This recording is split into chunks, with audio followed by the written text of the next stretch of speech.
Hey, good morning, everybody. Welcome back to Rob's Rides. I know it's been a while. There's been a lot going on. I've spent most of the beginning of this year getting ready for retirement. After 32 years of working in the medical field, I decided it was time to retire. So had a lot of stuff to do to get ready for that, to clean up and finish up at work and whatnot. But as of April 1st, and no, it was not an April Fool's joke, but as of April 1st, I am officially retired. Hopefully that will translate into a lot more time in the shop, getting some more stuff done, and bringing you guys some more content with some really cool vintage bikes. Speaking of really cool vintage motorcycles, I just acquired this bike yesterday. 1952 Triumph TRW. It was a military bike. Came out right after World War II. They were not able to get it into production in time to be used in World War II.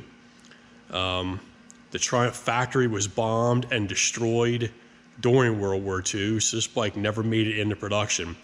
It came out in 1946, and it went to a lot of NATO countries and British colonies, including Canada. That's how this one arrived in the US, is coming through Canada. It's kind of rare.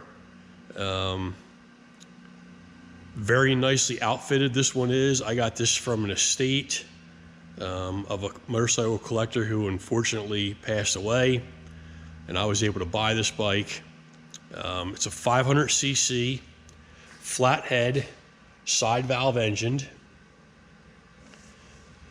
Produced about 18 horsepower, not extremely powerful, obviously, by today's standards. 4-speed transmission, pre-unit, so engine is separate from the engine. Has these really cool Siamese pipes on it. Here you can see where the side valves, you take this valve cover off to get to the valves and do the adjustments. Traditionally, British bikes ran Amel carburetors. These bikes, however, ran a Solex carburetor. Supposedly a very reliable and well-functioning carburetor, but a whole lot of parts involved in one. Oil tank, toolbox, has all the military accoutrements, side bags, top bag, even has a helmet, a little canteen. If we come around here to this side, we can see the gun scabbard. Here we get another view of the primary side of the bike. Battery, which we're obviously going to have to address there. There's some corrosion. So at the moment, this bike is supposedly all original. From the quick goings over I have given it, it certainly seems that way. It supposedly has 67 original miles. Let's see if I can lift you up here and you can see the cell and the speedometer. Okay. Parcel rack on top of the tank. Very nice original seats, and very, very nice example of this motorcycle. I go to a lot of British bike shows, and honestly, I don't know that I've ever seen one of these anywhere. So I'm kind of excited to have it for my permanent collection. We will be going over getting this resurrected and ready for the street. The collector this bike came from had a lot of motorcycles. Most of them hadn't been run possibly in decades. So this is going to need a good going over, make sure it's ready before I attempt to start it. Has a nice rear stand to prop the rear end up, in addition to a side stand. Just a really cool motorcycle. You know, 18 horsepower, 500 flathead twin, not especially fast. From what I've read, they were capable of cruising along at 70 miles an hour pretty nicely though, which, you know, for nice windy back roads I live on will be just fine. It'll be a fun little bike to take to a couple of vintage bike shows to show off when I get it running.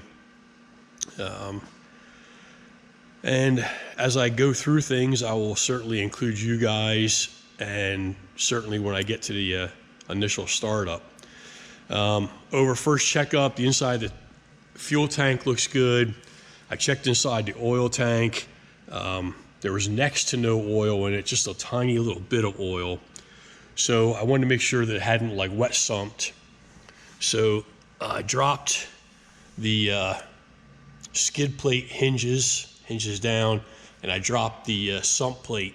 A little bit of oil came out, but nothing to suggest that it had been wet sumped, so it was probably put away fairly dry. So I'm gonna let this drain out a little more. I'm gonna clean this up, put a new gasket on it, and get the bottom end sealed up there nicely. Then we will probably try some gas in the tank, see if the petcocks leak, which, you know, a very good chance that they may. See if the carburetor leaks. Again, very good chance that it may. But maybe I'll be able to get it to do enough that we can start it. I'm gonna pull the plugs out. I'm using my bore scope to look down inside the cylinders. It does rotate over freely with really good compression. So I suspect that there's probably nothing really wrong with the engine. It's hard to do by hand over here, but I did kick it, and it does kick over. Has a decompressor lever up there. But yeah, so this is going to be the next exciting project here in the garage. We've been having a lot of rain here. So I got out for one or two small rides. I owe you guys an update on the BSA Starfire. And we'll do that as soon as the weather breaks. It's supposed to be nice this coming weekend. And if so, I will dig that bike back out of its area, and we'll go out for a ride. But I thought you guys might like to hear an update. I know it's been a while. Now that I'm retired, I'm gonna try to do a little bit more. And yeah, so 1952 Triumph TRW 500cc side valve. I'm looking forward to getting this one on the road. Talk to you guys soon, and get out in the garage and work on something.